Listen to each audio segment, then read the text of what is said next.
Eu decidi fazer esse vídeo depois que teve um tweet do Paul Krugman em 24 de março de 2021, que até gerou uma grande discussão,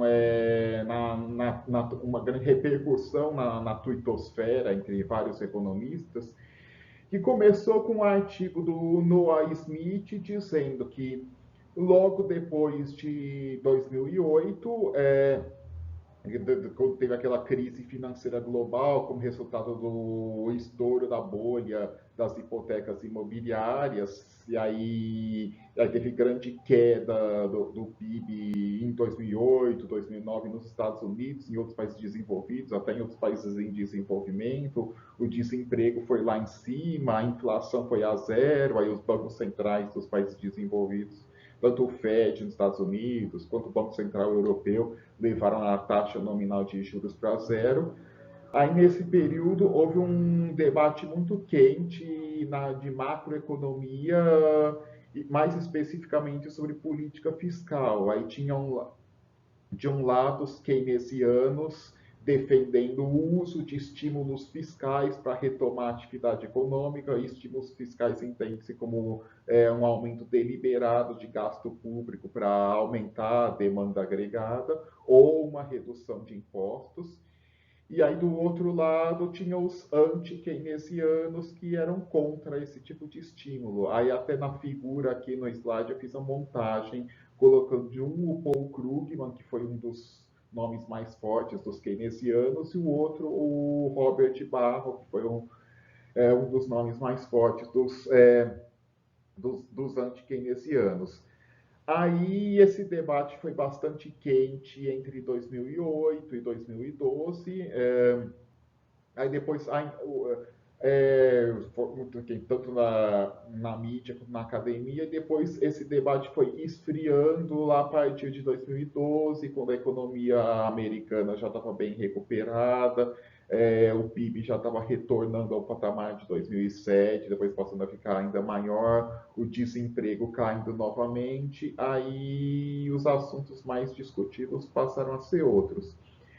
Aí o Noah Smith, nesse artigo, ele escreveu que em 2021, com o anúncio do pacote de estímulo do Joe Biden, esse assunto voltou à tona, segundo Noah Smith, as batalhas da macroeconomia para a política fiscal retornaram, porque agora o contexto é um pouco diferente. O que houve foi em 2020, foi a crise da pandemia, que é um pouco diferente da crise financeira global de 2008, porque quando teve a crise financeira global de 2008, o problema foi a queda da atividade econômica como resultado da queda da demanda agregada. Aí já em 2020 o problema não foi falta de demanda agregada, e sim por falta de oferta mesmo, como resultado das necessárias políticas sanitárias. Mas é depois que passa a pandemia, aqui nos Estados Unidos, que já vacinaram a grande parte da população,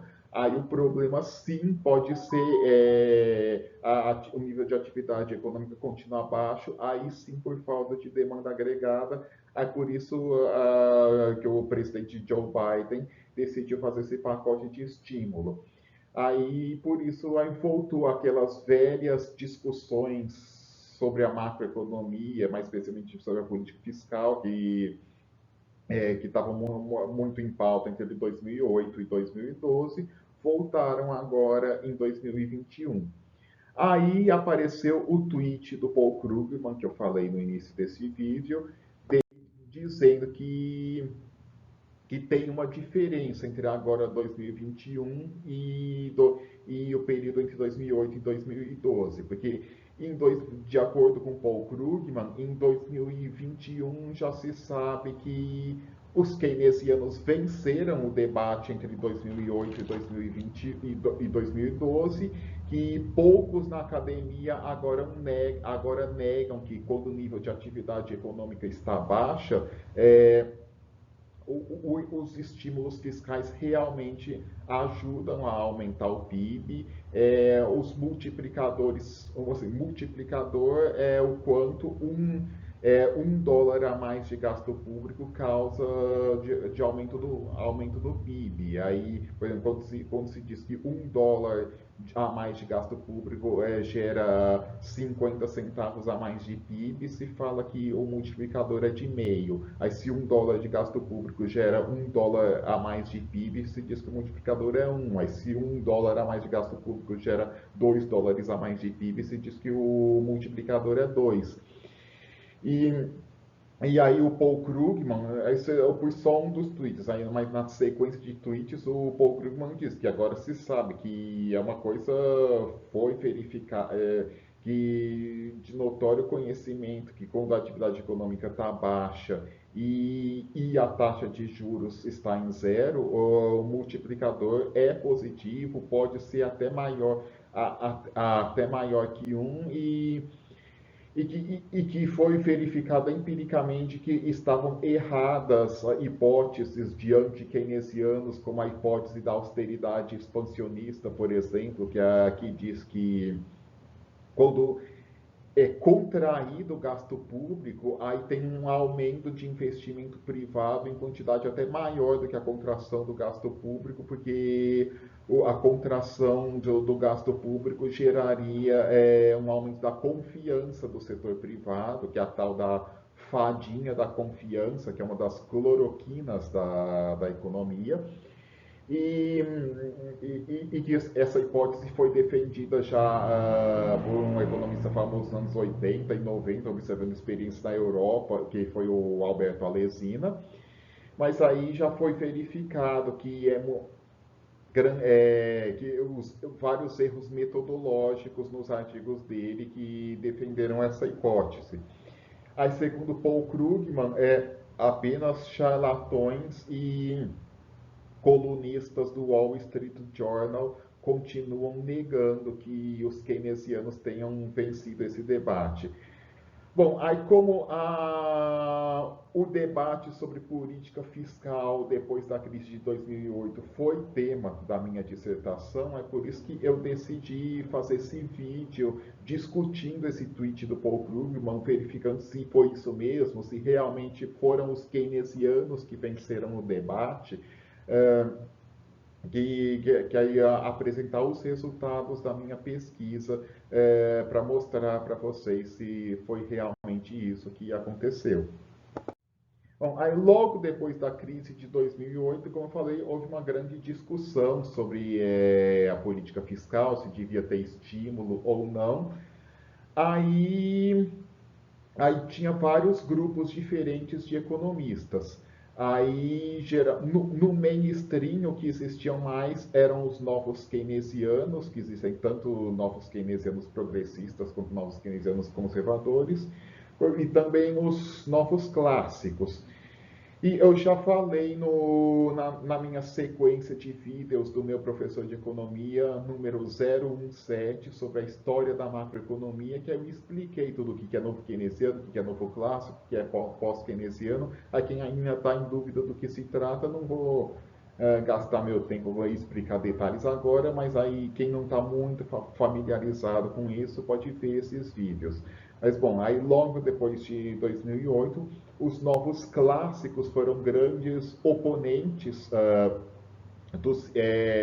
dos estímulos fiscais, mais notoriamente Robert Barro, Robert Lucas, o Edward Prescott, o Finn Kydland. E não só os novos clássicos, os novos keynesianos conservadores, eles, apesar de ter o keynesiano no nome, porque eles acreditam que a economia pode equilibrar abaixo do nível de pleno emprego por insuficiência de demanda, mas mesmo assim eles não gostam dessa solução de estímulo fiscal. Aí os mais notáveis que escreveram artigos contra isso foram o John Taylor, o Greg Mankiw e o Alesina, que eu falei, o Alesina, da hipótese da austeridade expansionista, e o Mankiw, muitos conhecem porque são o autor de muitos livros textos de introdução à economia, e o Taylor, da famosa regra de Taylor dos bancos centrais. Aí, no outro lado, muitos novos keynesianos progressistas defenderam fortemente os estímulos fiscais. Aí inclui o próprio Paul Krugman, do tweet, que escreveu o tweet, o Joseph Stiglitz, o Jean-Jacques Keloff, a Janet Yellen e o Larry Summers. E também, e aí, esses aí que eu falei são os mais economistas mais mainstream. Aí, economistas já um pouco marginalizados são os pós-keynesianos, que não estão nos departamentos de economia das universidades com maior prestígio nos Estados Unidos e na Europa, ocupam departamentos de economia com universidades um pouco menos prestigiadas.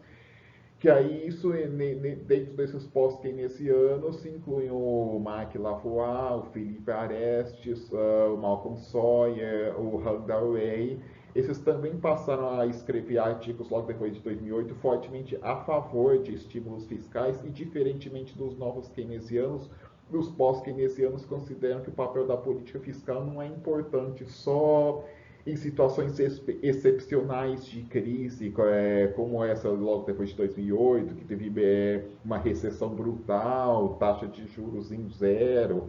Os pós-keynesianos defendem que o papel da política fiscal deve ser permanente. E eu até coloquei, para mostrar que o debate econômico não são só esses, eu coloquei ainda existem austríacos que estão mais à direita dos novos clássicos e marxistas que estão mais à esquerda dos pós-keynesianos, mas assim, em relação à política fiscal, não houve assim textos muito importantes deles. E os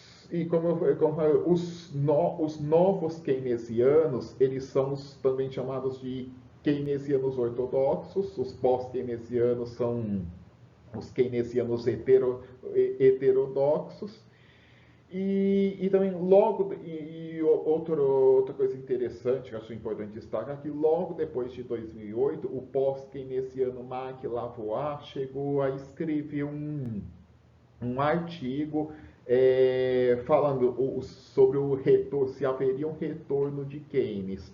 E aí, no retorno de Keynes, ele discutiu a possibilidade dessa crise trazer de volta algumas ideias do Keynes que tinham sido negligenciadas até mesmo pelos novos keynesianos e recuperadas mais pelos pós-keynesianos. Só que o próprio Lavoie já falou que para ele a maior probabilidade do que aconteceria era simplesmente os novos keynesianos progressistas, como Krugman e Stiglitz, se tornarem mais importantes e os pós-keynesianos continuarem ocupando um espaço mais marginal na academia.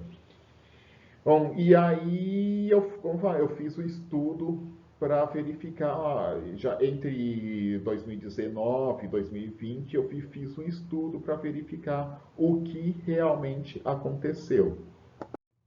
Aí eu fiz um estudo com bibliométrico, ou seja, eu fiz mapas bibliométricos a partir de uma base que eu extraí do Web of Science. Eu extraí uma base com todos os artigos que tem a palavra sobre economia em inglês, que tem a palavra fiscal ou no título, ou nas palavras-chave, ou no resumo. Aí, com essa base, eu elaborei mapas bibliométricos para verificar o que aconteceu. Eu fiz mapas tanto do período anterior a 2008, escolhendo os período entre 1970 e 2008 para comparar com o período pós 2008, que eu usei o período entre 2009 e 2019. Aí primeiro eu fiz um mapa de acoplamento bibliográfico do período 1970 até 2008. Aí dá para mapa de acoplamento bibliográfico é o seguinte, cada artigo é uma bola, aí quanto maior o número de citações, maior as bolas, aí quanto mais dois artigos citam em comum um conjunto de outros artigos, mais perto uma bola fica com a outra. Aí, com isso, o software gera clusters, que é agrupamentos de artigos que citam artigos parecidos, ou seja, acaba tratando de assuntos semelhantes, fica perto do outro, aí o software coloca com as bolas da mesma cor. E aí, nesse mapa, eu vi que os artigos que tratam de estímulos fiscais são esses verde meio amarelado que estão no lado esquerdo do mapa e eles ocupam uma área bastante pequena. E, em compensação, outros temas, como por exemplo federalismo fiscal, indicado por artigos das bolas vermelhas, ocupa um espaço bem grande, artigos sobre instituições políticas, o papel das instituições políticas na política fiscal, que está em azul, mais para baixo ocupa um espaço bem maior. Aí se vê por esse mapa que o espaço na literatura da política fiscal dos artigos sobre estímulos fiscais ocupava um espaço bastante modesto na literatura. O maior deles é um famoso do Blanchard de 2002, que está aí com um nome maior, mas realmente é um dos poucos artigos sobre esse tema que é muito importantes. Aí já depois o período pós-crise de 2008, aí os artigos sobre estímulo fiscal passaram a ocupar um espaço bem maior. Agora esses artigos sobre estímulos fiscais estão representadas pela cor vermelha, né? No cluster das bolas vermelhas. Aí você tem artigo do Auerbach. Aqui está Egerton, mas na verdade é um artigo de autoria entre o Egerton e o Krugman. Paul Krugman foi bastante citado, artigo do Homer. Ou seja, você vê pelo tamanho do cluster vermelho que a literatura sobre estímulos fiscais passou a ocupar um espaço bem maior dentro da literatura sobre política fiscal. E até muitos artigos não só que tratam desse tema, mas acabam tendo uma posição favorável aos estímulos fiscais, encontrando em modelos teóricos e empíricos que o multiplicador do gasto público pode ser até maior do que um. E aí eu fiz também não só um mapa de acoplamento bibliográfico, só que também fiz um mapa de cocitação. Aí, mapa de cocitação é o oposto de acoplamento. O acoplamento agrupa artigos que citam outros artigos em comum. Aí já mapa de cocitação agrupam. Aí eu não fiz com artigos, eu fiz com autores. Aí agrupam autores que são citados pelos mesmos artigos. Aí, olha, aí, porque aí isso dá para comparar quais eram os autores mais citados antes de 2008 para comparar com os autores que são mais citados depois de 2008. Aí se vê que no período antes de 2008, entre 1970 e 2008, aí peguei entre 1970 e 2008, autores que eram muito citados, que estão até com bolas bem grandes, o Barro, o Lucas, todos esses, o Sargent, todos esses têm um tamanho razoável, o Alesina, todos esses têm um tamanho razoável da bola, ou seja, dizendo que eram bem citados em arte, e autores geralmente contrários ao uso de estímulos fiscais. Aí, já depois da crise de 2008, se vê o mapa entre 2009 e 2019, se vê que a bola do Barro ficou bem menor, a bola do Lucas quase não dá para achar, a bola do Sargent quase não dá para achar, ou seja, esses autores passaram a ser muito menos citados pela literatura sobre política fiscal.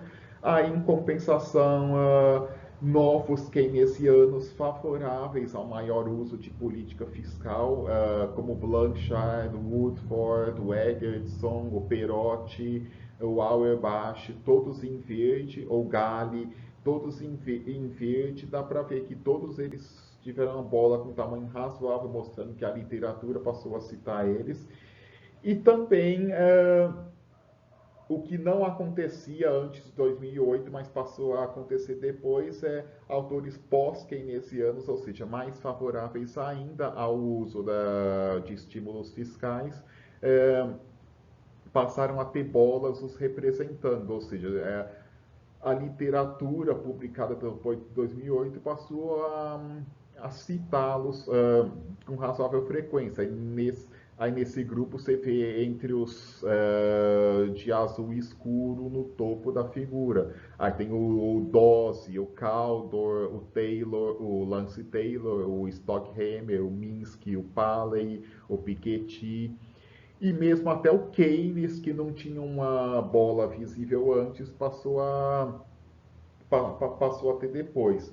Mas ainda assim se verifica que, como as bolas desses pós-keynesianos são menores do que a dos novos keynesianos, eles ainda continuaram menos citados, mas menos citados que os novos keynesianos, só que mais citados do que eram antes. Aí, para concluir, eu diria, é, a partir do uso de mapas bibliométricos, foi possível verificar que depois de 2008, quem realmente venceu o debate sobre política fiscal foram os novos keynesianos progressistas, ou seja, aqueles que defendem o uso de estímulos fiscais em comparação com os novos keynesianos conservadores e com os novos clássicos que declinaram nesse período pós-2008. Aí já os pós-keynesianos, eles tiveram pequenos ganhos, como eu falei, mas ainda eles continuam com peso na literatura menor do que dos novos keynesianos, ou seja, eles ganharam um pouquinho mais de espaço, mas continuam marginalizados.